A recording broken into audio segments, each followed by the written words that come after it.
News 9's Doug Warner learned of that new estimate tonight. Joins us live from Baton Rouge with more on his trip into some of the hardest hit areas. Doug?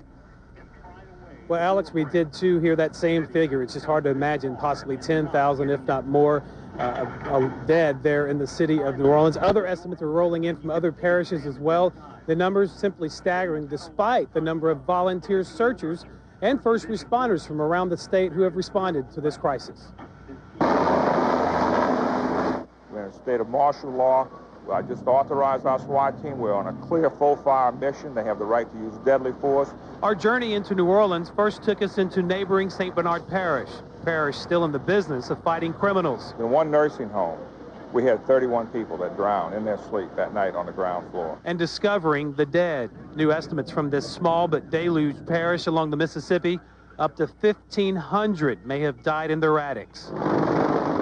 However, those numbers may pale in comparison to their big brothers to the west, New Orleans. I'm going to be very disappointed because there's another day gone by that we've lost. We traveled into the Crescent City with a group of volunteer searchers who are making their second trip to these flooded waters to save lives. Our boat launch, where Interstate 10 simply disappears. Our direction of travel, the South Carrollton Avenue exit. Within minutes of entering the neighborhood, trouble. What? Who's on the roof over there? People with guns and stuff. Police? No, they're not police. You saw them? Yeah. Fortunately, help was usually hovering close by. From the air, a friendly wave calmed the nerves, but only for a while. Right now, we're cruising down what once was Palmetto Avenue here in West New Orleans, and rather ironic that we're passing the Entergy Customer Care Center here at about what looks to be 5, 6, maybe 7 foot deep. We just saw some people actually running across the top of the apartments over there. In the short 20 minutes that we've been on the water so far, we've already seen 3 people, or I should say 3 bodies floating in the water. We didn't see but one body last time we came. But before Tim Cormier and a dozen of his buddies were through taking us through one of New Orleans' toughest neighborhoods, whether dry or flooded, we saw more than anyone bargained for. These rescuers found little to rescue at first, then came signs of hope. Signs others may have made it out to safety before. What's your name? My name's Anthony. And signs of determination. Anthony. You doing all right? Yeah. Anthony and a friend stuck it out. That's his second floor balcony, by the way. So why stay? I mean, why not come on out and get some good food? Go where? He says his family made it out. His daughter is away at college. His 2002 Ford Explorer, fully covered. Anthony says things aren't all that bad, so he's staying. Want a Coke? And so is Valerie. He showed off his MREs and water and waved us goodbye. We were able to convince at least one family to get out. Unfortunately, so many others didn't. There's signs of it everywhere. Signs that it's far from over. This is a catastrophe that we never, ever imagined, and it's still going.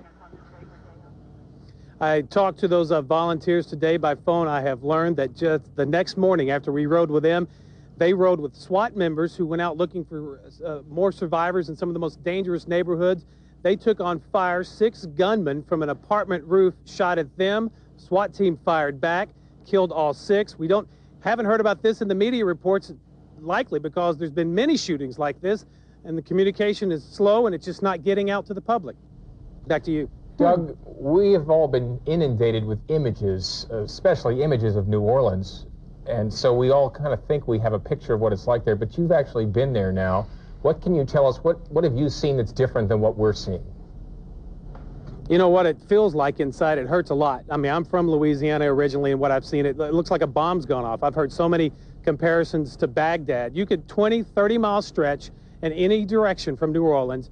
Every tree, power line, business sign you see, just leaning, fall. It's like you think they would have to take a bulldoze and knock the whole thing over and start all over again, and that may be very well what they'll have to do when the water goes down. Alex? All right, Doug Warner for us tonight. Thanks, Doug. Nice job.